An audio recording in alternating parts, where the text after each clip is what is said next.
Hai, sahabat YT Moba. Apa kabar kalian semua? Semoga kalian semua dalam keadaan sehat. Amin. Sebelum melanjutkan ke ceritanya, jangan lupa tinggalkan like, komen, dan subscribe. Karena dengan like dan komentar kalian, yang semakin membuat admin semangat mengupload lanjutan ceritanya.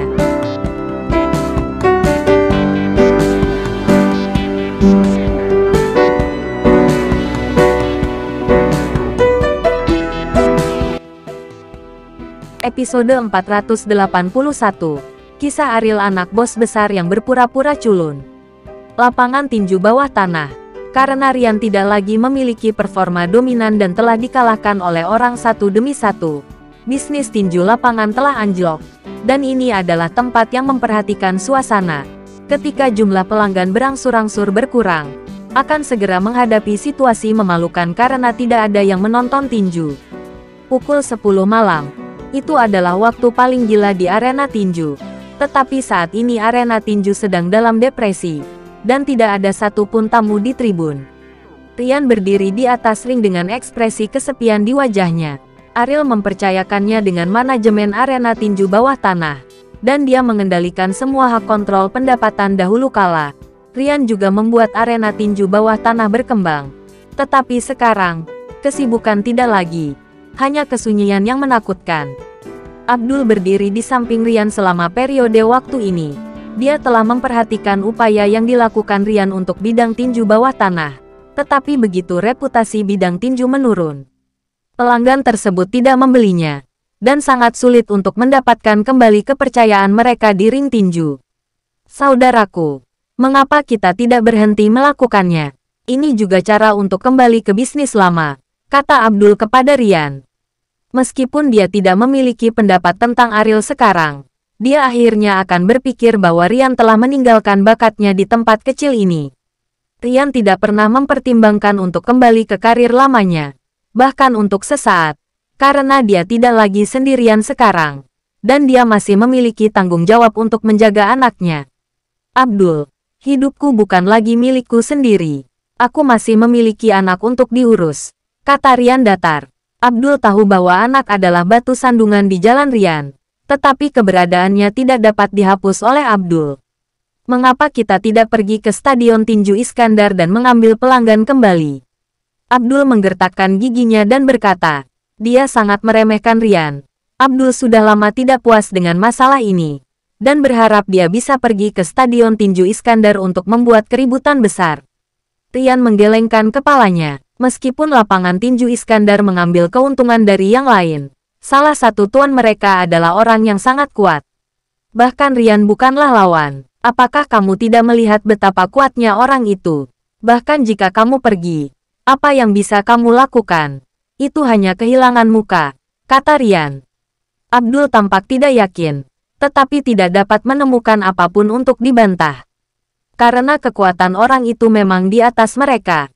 Ryan, kenapa tidak ada tamu? Pada saat ini, sebuah suara yang familiar terdengar. Ketika Ryan melihat orang itu datang, dia segera menegakkan punggungnya. Dengan hormat, saudara Ariel dan berteriak. Apa yang terjadi? Ryan tampak bersalah. Pada awalnya, Ariel mempercayakannya dengan kendali penuh atas lapangan tinju. Meskipun ada periode kemakmuran, itu berumur pendek. Dari perspektif Ryan, bagaimanapun juga dia masih mengecewakan Ariel. Saudara Ariel, saya tidak kompeten. Ryan menundukkan kepalanya dan berkata, Saudara Ariel, Stadion Tinju Iskandar yang mengambil pelanggan kami, kata Abdul. Ryan memelototi Abdul. Dia telah mencoba untuk mengubah masalah ini. Dan dia juga mengatakan kepada Bimo untuk tidak memberitahu Ariel.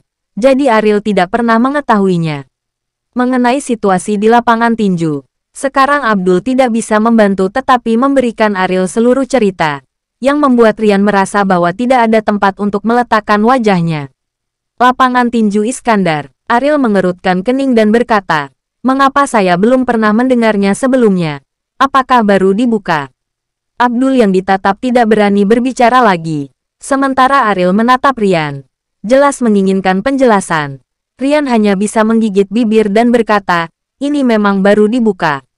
Ring tinju yang baru dibuka, untuk bisa merebut semua pelanggan. Sepertinya pihak lain punya cara yang bagus. Ariel berkata dengan acuh tak acuh. Pertandingan hadiah yang saya terapkan, setelah 2 kekalahan, berdampak besar pada bidang tinju. Sekarang Stadion Tinju Iskandar telah meniru pertandingan hadiah saya. Jadi ini sangat populer. Kata Ryan, dalam kompetisi hadiah, selama itu adalah pemain yang kuat, itu bisa di atas panggung. Tetapi Ryan akan acuh tak acuh. Jelas bahwa lawan memiliki orang kuat yang bahkan bukan lawannya. Ariel dapat menebak ini tanpa bertanya. Kekuatan Ryan sudah sangat kuat untuk orang biasa. Tampaknya lawan dapat menemukan seseorang yang lebih kuat dari Ryan. Sepertinya latar belakangnya tidak sederhana. Ayo pergi ke Stadion Tinju Iskandar, kakak Ariel. Kekuatan lawan sangat kuat. Bahkan jika kita pergi, itu tidak akan membantu, kata Ryan. Ariel tersenyum tipis. Berkata, jika kamu tidak mencoba, bagaimana kamu akan tahu hasilnya? Hati Ryan tenggelam, dan dia salah mengira bahwa Ariel ingin dia mendapatkan kembali wajahnya. Jadi dia hanya bisa menggigit peluru dan berkata, kakak Ariel, aku akan melakukan yang terbaik. Ariel tersenyum dan tidak berkata apa-apa. Dia sedang mencari kesempatan untuk bereksperimen dengan dirinya sendiri. Bagaimana kesempatan seperti itu bisa jatuh di kepala Ryan? Sekelompok 3 orang datang ke lapangan tinju Iskandar. Tata letak di sini mirip dengan lapangan tinju Ryan. Ini adalah ruang bawah tanah yang sangat besar, terdiri dari 4 sisi berdiri, dan ada ring di tengahnya. Saat ini, kedua petinju bertarung dengan penuh semangat. Respon penonton juga sangat kuat, dan suasana yang tercipta sangat membanggakan. Dan dipandang begitu saja, hampir tidak ada perbedaan antara kedua ring tinju. Tetapi jika diperhatikan ada banyak gadis muda dengan pakaian terbuka. Mereka membangkitkan hormon para penonton pria. Dan ada banyak transaksi kotor. Ini juga adalah faktor utama yang dapat mencuri pelanggan. Saat ini, di stand pribadi, duduk seorang pria parubaya dengan perut buncit dan kepala botak.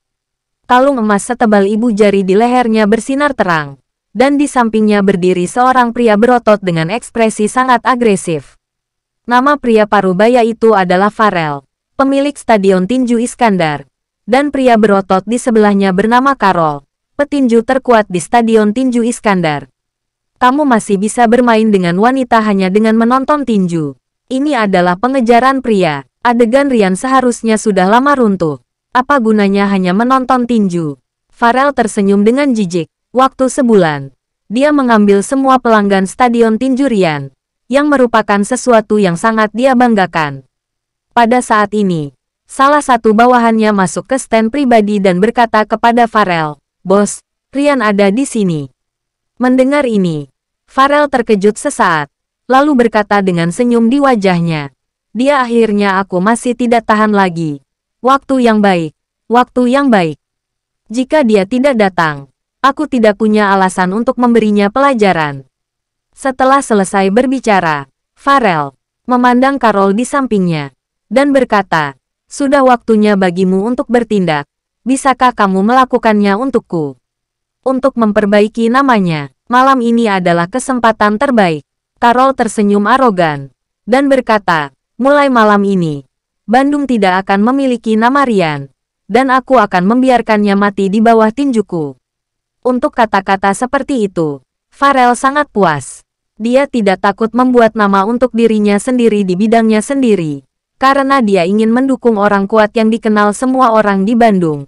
Dia harus menginjak kepala orang kuat itu. Dan Ryan adalah batu loncatan untuk single. Setelah pertandingan ini selesai, cahaya langsung mengenai Ryan. "Aku ingin mengatakan sesuatu padanya," kata Farel kepada lawannya. Bawahan itu mengangguk dan berkata, "Bos, saya akan segera mengaturnya." Di tribun, ekspresi Ryan sangat rumit. Acara akbar semacam ini seharusnya terjadi di ring tinju, tapi sekarang hanya bisa dilihat di arena tinju Iskandar.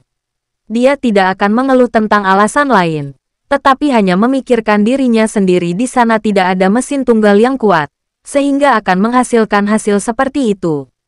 "Lihat bedanya," Ariel berkata pada Ryan. Ryan juga menemukan keberadaan wanita-wanita itu, yang merupakan faktor utama dalam memikat penonton pria.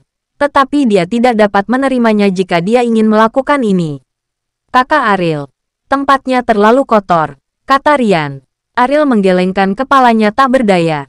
Dia tidak menggali lebih dalam identitasnya sebelum Rian. Tetapi di lingkungan dunia bawah tanah ini, seharusnya begitu. Bukankah wanita yang kejam selalu dikejar oleh pria? Dia tidak bisa menerimanya. Jika kamu ingin menghasilkan uang, kamu harus memenuhi kebutuhan pelanggan, kata Ariel dengan enteng. Bersambung.